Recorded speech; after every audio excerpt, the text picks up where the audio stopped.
किसी मुसलमान को वो आतंकवादी घोषित कर देते हैं, मीडिया लगातार प्रचार कर देते हैं और प्रचार करने के बाद में लगातार प्रचार करने के बाद में वो उसके ऊपर आतंकवाद का ठप्पा लगा देते हैं और फिर उसको अरेस्ट किया जाता है।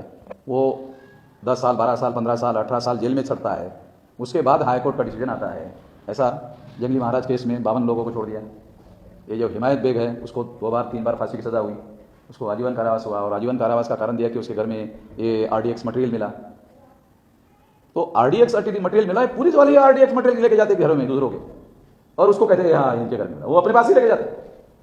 आप बोलेंगे भाई ये तो भयंकर बात है, इसका कोई सबूत है? कोल्हापुर में हमारे मामसे का कार्यकर्ता, शेख का बेटा वीडियो बनाने का काम करता था, रिपेयरिंग का वीडियो रिकॉर्डिंग का काम करता था। तो उसने अपने दुकान में CCTV कैमरे लगाए।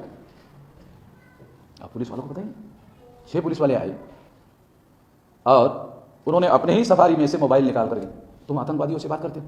कहा मैं आतंकवादियों से बात करता हूँ। तो मोबाइल निकाला, ये मोबाइल है जिस पर तुम बात करते हो। नहीं, ये मोबाइल तो तुमने अपने से जेब से निकाला। वो बोला ये तो आपने अपने जेब से निकाला, तो मैं कैसे बात कर सकता?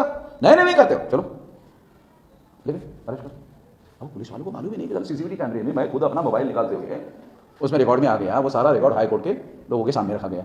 हाई कोर्ट के जज ने इंक्वायरी का ऑर्डर दिया और इंक्वायरी के ऑर्डर में पता चला कि पुलिस वालों ने कॉन्स्पिरेसी बनाकर वो मटेरियल मोबाइल खुद लिख लिया। तो इसका मतलब ये है कि ये किसी को आतंकवाद के तौर पर फंसाने के लिए अपने पास ही मटेरियल लेके जाते हैं और उसको मुद्दा माल सबूत बना करके उसके खिलाफ में यूज करते हैं और उसको आतंकवादी घोषित करते हैं। उस तरह से RDX मटेरियल तुम्हारे घर में मिला।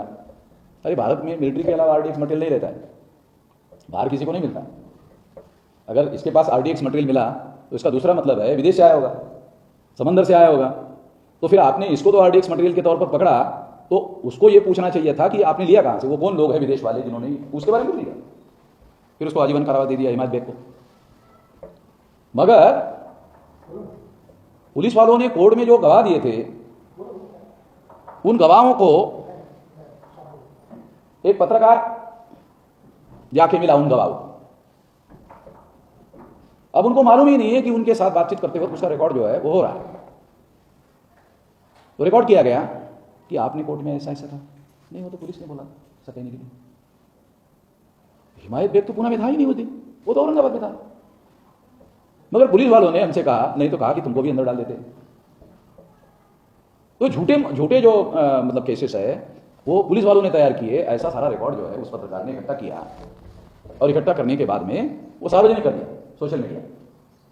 फिर वो रिव्यू हुआ, उसको 2 बार फांसी की सजा हुई थी। वो रिव्यू हुआ, रिव्यू होने के बाद में फिर कोर्ट ने बदल कर, अब जो आदमी कोर्ट में फिर ये कह रहा था, जज ने अपने से कह दिया हॉस्टल जज, हाँ जो गवाह होता है हॉस्टल जज, हाँ बदल ले रहा है। और भी हाँ समन होता था, अभी वो ऐसा बोलता है, ये हॉस्टाइल हो गया है, इसी बात को सही नहीं माना जा सकता। जज भी उसके अंदर मिला हुआ।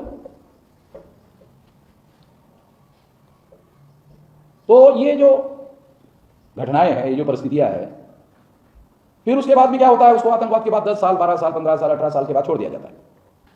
छोड़ने के बाद में एक लाइन की खबर अखबार में नहीं आती कि इसको निर्दोष छोड़ दिया गया। अब वो अखबार वाला कैसे छापेगा? मैंने कहा मैंने ही तो इसको आतंकवादी घोषित किया था। अगर मैं ही अखबार में छापूंगा तो जो मेरा पाठक वर्ग है वो सोचेगा कि ये अखबार वालों ने लिखा था कि ये आतंकवादी है, यही खबर लिख रहा है कि निर्दोष छोड़ दिया। तो इसका मतलब अखबार वालों ने ये कैंपेन चलाकर मीडिया ट्रायल चलाया था।